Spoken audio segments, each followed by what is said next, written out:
Et voilà, c'est confirmé, Kimetsu no Yaiba sur PlayStation 4 sera bel et bien le nouveau jeu de CyberConnect 2. Il y avait tellement de prédictions sur cette licence comme Hunter x Hunter, Bleach, mais pour le coup, ça s'est avéré vrai, Kimetsu no Yaiba sera la prochaine licence faite par CyberConnect. Nous avons droit à un superbe trailer montrant Tanjiro utilisant le premier mouvement de l'eau en taille de l'eau calme, utilisé dans l'épisode 4 de l'anime. On reconnaît vraiment bien le style graphique de CyberConnect 2 et il ne fait aucun doute que le jeu sera vraiment magnifique.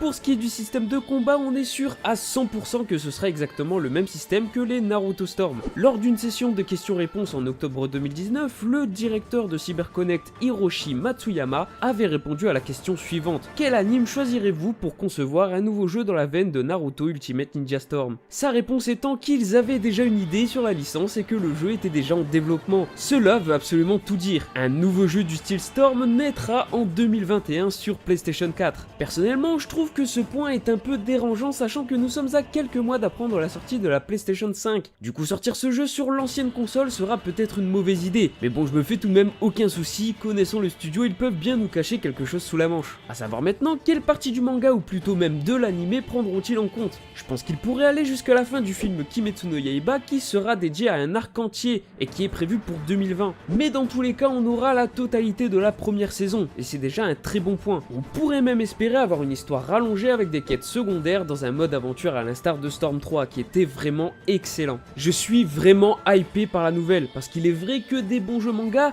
il en manque vraiment. Avec les récentes productions sans saveur, il nous fallait vraiment quelque chose de rafraîchissant. Et surtout quand on voit que ce sera sur un système de combat qui est une valeur sûre, on ne pourra que kiffer. J'ai déjà très hâte de voir les mises en scène des cinématiques dédiées aux plus grands combats de l'anime. Et d'ailleurs, ça ne s'arrête pas là pour la licence. Un jeu mobile est également en production et il sera développé par le studio Soleil, notamment connu pour avoir développé Naruto to Boruto Shinobi Striker, dont vous pouvez retrouver le test sur l'archipel Otageek. Pour ce qui est de jeux mobiles, nous n'avons pas énormément d'informations sur les systèmes de jeu. Nous avons juste quelques images de ce trailer et savons que c'est un survival action. Le système de combat sera en 3D et il me fait vachement penser au jeu My Hero Academia The Strongest Hero, malheureusement annulé. J'attends des nouvelles du jeu mais je suis pas sûr que le jeu aura une énorme durée de vie, sachant que les jeux mobiles adaptés d'anime se focalisent sur le côté gacha et qu'il n'y a pas énormément de personnages dans la licence. Enfin bref, je me trompe peut-être, mais attendons les nouvelles futures. A vous de jouer en commentaire, donnez-moi vos avis sur le jeu et êtes-vous hypé par la nouvelle? Dites-moi également ce que vous attendez du jeu par rapport au mode histoire, personnage ou système de combat. Personnellement, je suis vraiment hypé et j'attends la sortie avec impatience, même si on sait que ce sera en 2021 et qu'il faudra attendre pas mal de temps. Dites-moi aussi si ce format assez rapide vous plaît, comme ça je pourrai en faire plus souvent sur des nouvelles à venir. Sur ce, on se retrouve pour de prochaines vidéos, à la prochaine.